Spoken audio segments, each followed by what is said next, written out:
2 days ago, I was down on our southern border. It was in the Rio Grande Valley. I went out with the Border Patrol on midnight patrol, and we saw a stream of people crossing into the country illegally. A steady flow, many children, young children, walking steadily and turning themselves in to Border Patrol agents.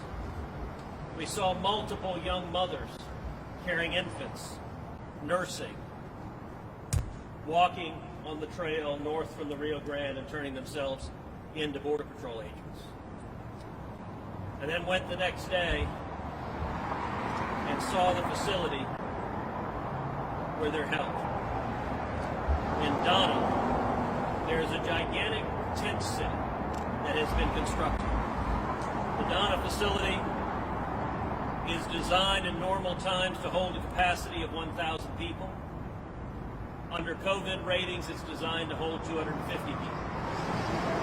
Today, there are over 4,000 people in the Donna tent city. It is exceeding its capacity by 1,500%.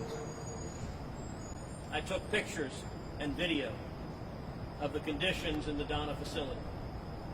They're shocking and they're inhumane. There are a series of cages in which children are lined up. They're not 6 feet apart, they're not 3 feet apart. They are lying on the floor, there are no beds, side by side, touching each other.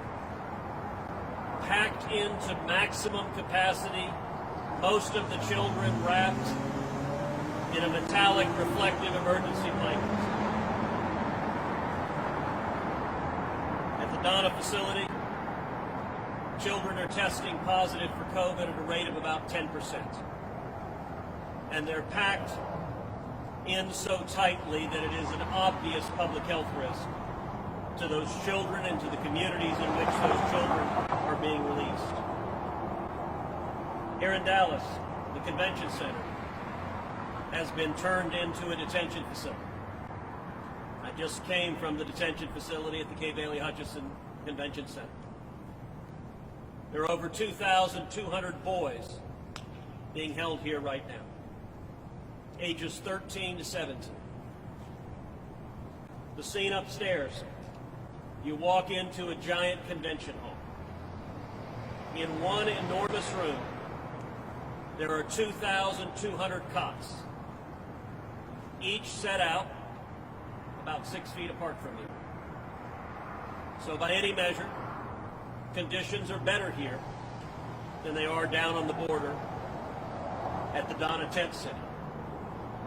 Instead of sleeping on the floor, these children are now sleeping in cots. They look very much like army cots. Instead of being immediately next to other children, they're 6 feet apart. That being said, when you gaze across a room, a massive room, with 2,200 teenage boys, it takes your breath away. It's tragic. It is horrific. And the most frustrating thing about it is that it was entirely preventable. This crisis that is unfolding is the direct result of political decisions made by Joe Biden and his administration. 3 decisions in particular provoked this crisis. Number one, the first week in office, Joe Biden immediately halted construction of the border wall. I visited portions of the wall that had been constructed. Where it had been constructed, it was effective in slowing illegal immigration.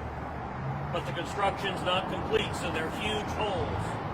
The instant Joe Biden was sworn in, construction halted. The holes are left wide open. Illegal immigration is crossing through the holes.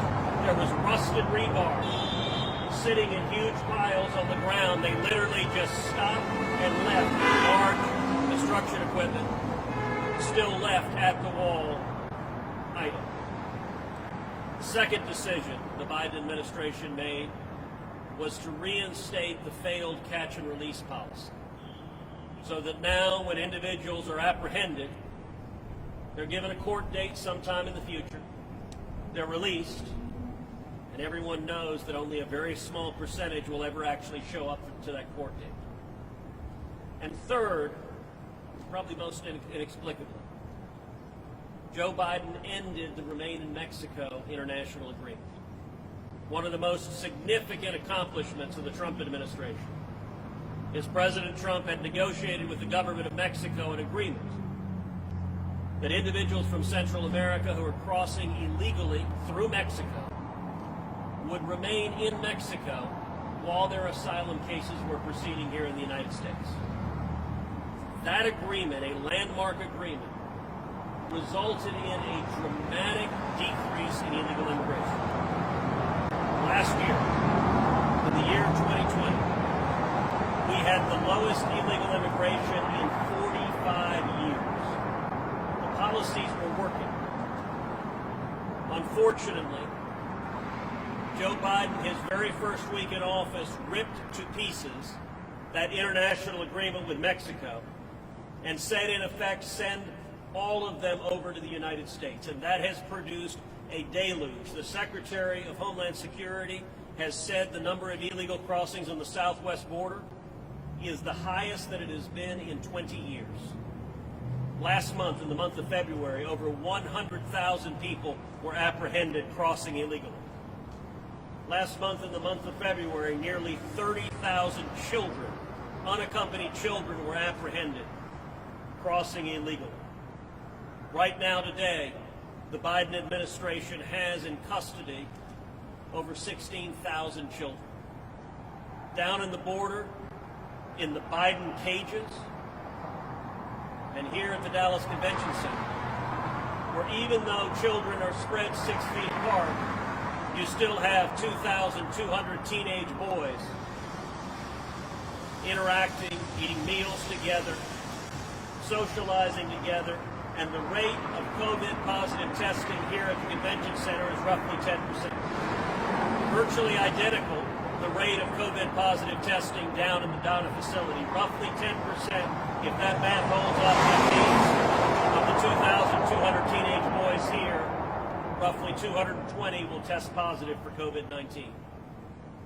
In Harlingen, of the illegal immigrants being released, they're testing positive for COVID-19 at a rate 7 times higher than the U.S. population.